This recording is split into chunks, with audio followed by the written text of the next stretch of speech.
guys, nandito ako ngayon. Mag-isa lang sa bahay, wala sila mama. So anyways, dahil wala sila, magliligpit ako ng bahay. Guys, tingnan niyo na matsura ng ano ko. Ibabaw ng cabinet. Gulo niya, no? Sino pa bang aasahan mong gugulo niyan, kundi yung pusa mong makulit? Sila yung gulo ng gamit ko. Sila, yung dalawang makulit. Ito pa. Yan, oh. Kulit. Yan, oh. Saksakan ng kulit.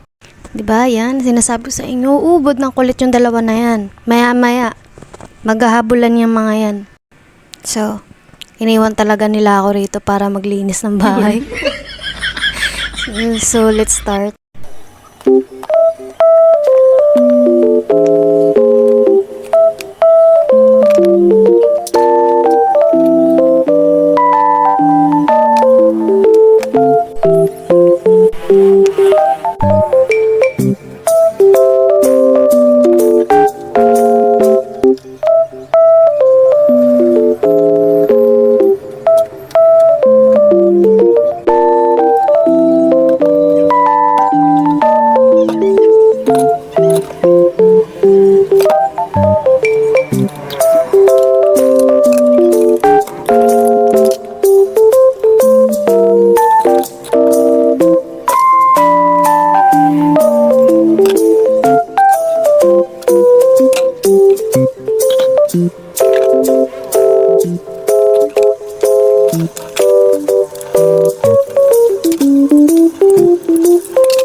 Grabe, napagod ako dun, guys. Hindi naman, sakto lang. Hindi ganun kakalat yung bahay. Ano lang, konti lang. Konting kalat lang.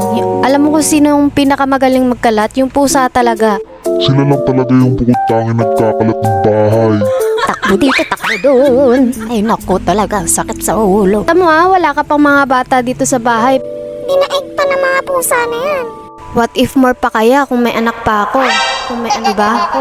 Tatlo na silang makulit. So ayan, yun lang. For sure, pag uwi nila mama at papa, gugulat na lang ang linis ng bahay. Iniwang makalat, ngayon malinis na.